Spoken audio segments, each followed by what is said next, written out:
Hello everybody and welcome to Amphlett Reviews, back with another Hong Kong content review, continuing on and finally ending the sort of mini kind of trilogy of Jackie Chan underrated movies. 3 Pacific Jackie Chan films I wanted to discuss on the channel that I thought were really interesting kind of discussion pieces and interesting films by their own right in terms of Jackie Chan's filmography. And I've discussed that with the first Jackie Chan Police Story 4, which got a surprising HD release a little while ago now. I talked about The Protector recently in terms of the film Whisper version, and finally we're ending on Rumble in the Bronx, released in 1995, directed by Stanley Tong, which also did Police Story 4, also known as Jackie Chan's First Strike. Rumble in the Bronx is another US attempt from Jackie Chan after The Protector, released in 1995, didn't do as well as it could have done potentially in the US, but that led to some pretty interesting films from Jackie in terms of his main roots, in terms of Police Story, Heart of the Dragon, some fantastic Sammo Hung collaborations, and really experimenting, really defining his craft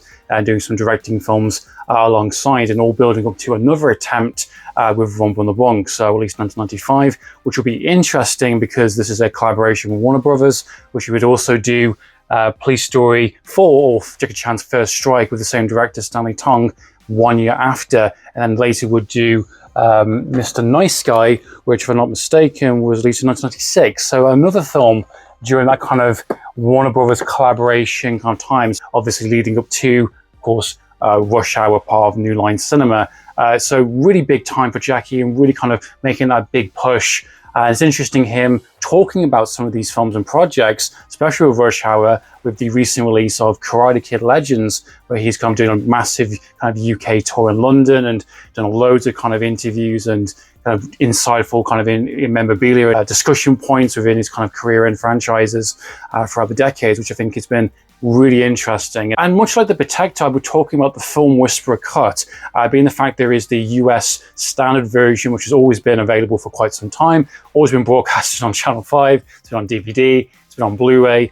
You can get the HMV exclusive Warner Brothers Blu-ray, which I think is a slightly new remaster on Blu-ray, but unfortunately it's just the US cut. There's only been a Blu-ray release of these films, but never, as far as my knowledge, up to this point of this recorded of this video, there hasn't been the uncut version of Rumble in the Bronx available. Only available on DVD, I believe, in Hong Kong, which really out of print, it's very hard access to find. The film Whisper Cut simply takes the US HD version and puts the Hong Kong uncut version of the DVD footage and puts them together to create the kind of under 2 hour kind of version of the film, which I think is the superior, better version. There's some interesting kind of points of it in terms of what's been cut, and it's kind of shocking really in terms of like how much material was cut out of the film. I'm not too sure what the runtime was of the US version. I believe it's around the 90-minute marker, where the uncut version in terms of Hong Kong is more close to 2 hours. And it's really interesting to kind of notice those differences, especially with the fact that you've gone from a HD version to a low-res kind of DVD. You can tell what kind of small moments here and there and bigger moments and big sequences completely cut out of the entire film. In terms of the film itself, Rumble in the Bronx, and the version you watch, I think it's going to be enjoyable no matter what. But I do think just after watching the film again and just kind of getting that more appreciation and kind of, you know, exploring it, recognizing some of those really cool kind of Hong Kong stars in terms of Nina Mui being in the film. I didn't know who she was at the time of watching it. From the first time watching Rumble in the Bronx, it's really kind of shocking how much material has been cut out, and not just between action and comedy, but just character development, cultural stuff, small moments, exterior shots.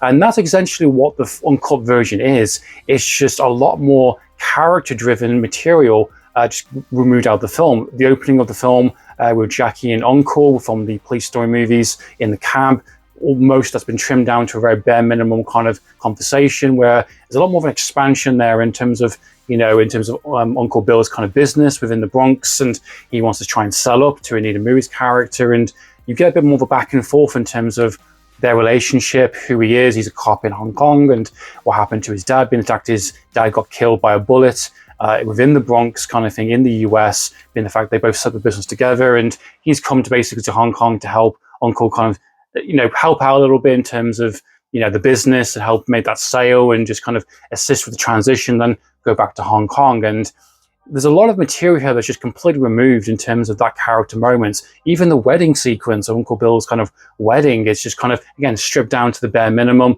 There is the nice kind of cultural flip that I do really appreciate in terms of there's a whole sequence where they're both singing in Cantonese, which is awesome, and just a bit more back and forth in terms of those kind of, you know, chemistry and you know, kind of flirtation, and entire sequences in the kind of the mall, kind of shop, supermarket shop they kind of own. Completely removed in terms of local gangs, kind of, you know, taking payment money, established much early on in the film, kind of taking kind of, you know, items from the shelves here and there, terrorizing the store. A whole sequence later on in the film where they basically trash the store, and that leads into a really cool sequence later on in terms of Jackie Chan being chased on kind of a multi-story car park. It's just a lot of interesting kind of material left on the ground, and even just comedy moments, even just little moments here and there where Nina Movie giving her more to do, giving her more agency, more to say, I think is really apparent. And as always, to be expected, some of the cuts of the fights have obviously been trimmed down, some of the establishing shots, some longer moments of Jackie Chan. There's even a really cool sequence where Jackie Chan's jumping off the multi-story car park, and this is an actual real stunt that Jackie did, going from one building to the next, and they showed it in Police Story 1 where he basically goes down the pole, and they show it multiple times to establish how crazy this stunt is. They do that within the Hong Kong version, but trimmed it, of course, within the US, which is a damn shame because it's a really awesome, impressive stunt and really dangerous, of course. Most of the first act leading into the second act of the film is really trimmed down to basically the bare minimum to get to the point maybe quicker. Maybe they felt some repetition, maybe they didn't like some of the interactions, or maybe they felt we need more action, we need to get to the really cool stuff, you know, that's going to sell on in terms of the trailers. Maybe it was down to running time. Maybe they could sell a 90-minute film, Jackie Chan film, in cinemas, getting more screams than a nearly 2-hour film, similar to what they've done with First Strike, but that was trimmed down as well to a brisk kind of 89-minute film.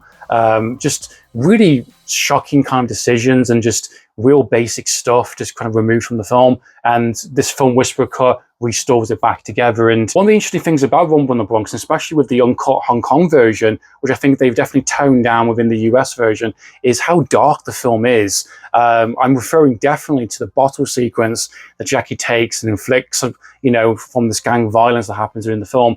Much more extended within the Hong Kong version, and it's a lot more brutal. There's a lot more blood and just him kind of passed out, and just these real nasty kind of glass bottles, the way it's kind of shot, the way it's kind of put together.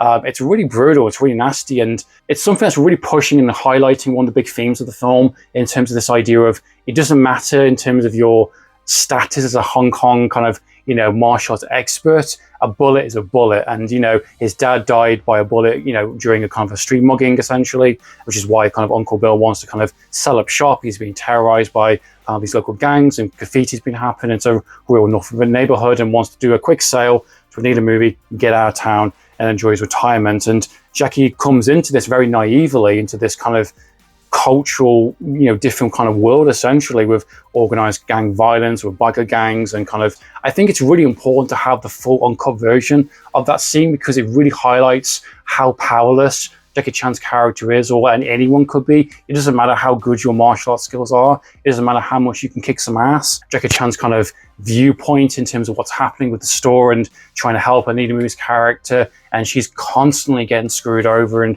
constantly trying to make a, you know, a good business here. And, you know, she's basically been duped into buying a store which, you know, she has no real control over, and she's trying to make the best of it. She's trying to do the best she can, and, you know, it leads into a very much a nasty breaking point towards the kind of leading into the third act of the film, where even worse bad guys come in, international, you know, diamond, you know, drug dealers, or what you want to say, who pretend to be the FBI, all in black, step into the film and add another level of kind of terrorizing, not just within the kind of the local community, but also within Jackie Chan, with also within the organized gang, kind of street gangs, all entering into much more chaos, explosions, and people being killed or kidnapped. And really love that scene where he confronts the local gangs and basically saying, "You're all trash. What's the fuck's going on here? What are you doing?" You know, he's demonstrating his skill set. He's basically saying, you know, what are you doing here? You're king of, you know, trash. You've got garbage bags outside your place of kind of hangout.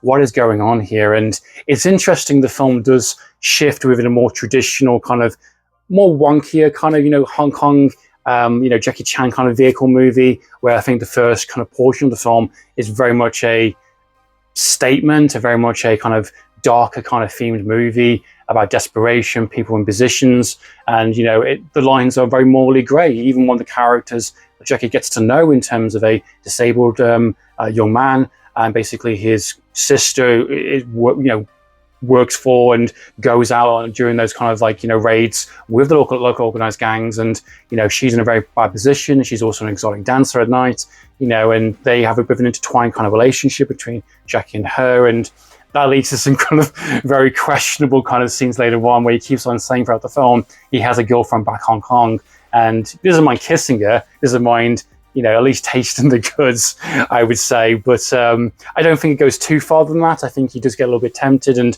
there's a vulnerability of weakness there, but I think he remains pretty much straight for the most part in terms of, you know, his moral compass. And the film definitely escalates and gets bigger as the film goes along. And you want Jackie Chan driving an inflatable vehicle, you got it, it's in the film. You want Jackie Chan skiing on the water, going after the bad guys, you've got it as well. This has a lot of cool action, a lot of cool stunts going on, not just between kind of fighting, but also just really incredible, dangerous kind of stunt work, which the end credits definitely show some of that really kind of behind the scenes stuff and his team and how he did it, and it definitely raises the bar. Overall, Rumble in the Bronx, released in 1995, is a great Jackie Chan film overall, whether you like the US version or the Hong Kong version. I think it's a really good time no matter what version you watch, because you get all that really cool action stuff. It's just purely depending if you want more story or a little less, if you want a better tone, if you want a darker tone. That's the kind of the differences. I definitely think this film utilizes Jackie Chan's strengths a lot more so compared to something like The Protector, where he feels a lot more in tune with his character than he usually would do, in terms of being more of a fun, friendly kind of character, someone who can kick some ass, who has a bit of a message, who can have the lighter moments, who can have the darker moments, a full-rounded package in terms of performance, in terms of his signature kind of characters he plays, great fight sequences, in terms of his you know, hand-to-hand combat. His stunt work is fantastic. The multi-story car park, the third act finale, incredible. Just his overall kind of womanizing kind of persona as well, also definitely in the film. And just great chemistry for all the cast he has within the bad guys and within the kind of the fellow kind of supporting actors within the film. I definitely think this one leads a lot more into his usual vehicle movies, something like with First Strike and with Mr. Nice Guy, Who Am I, all that stuff. So yeah, I had an absolute blast watching this film again. I absolutely recommend, if you haven't seen Rumble in the Bronx, definitely check it out for sure. Hopefully this will get the uncut version on Blu-ray somewhere down the line. Hopefully that will happen. I had a really fun time watching this, and I definitely recommend it for sure. So what are your thoughts and opinions on Rumble in the Bronx? Please comment down below. Which is your favorite version, the US version or the Hong Kong uncut version? Look to know your thoughts and opinions. Please comment down below. So in the meantime, guys, Amphlett Reviews, signing out.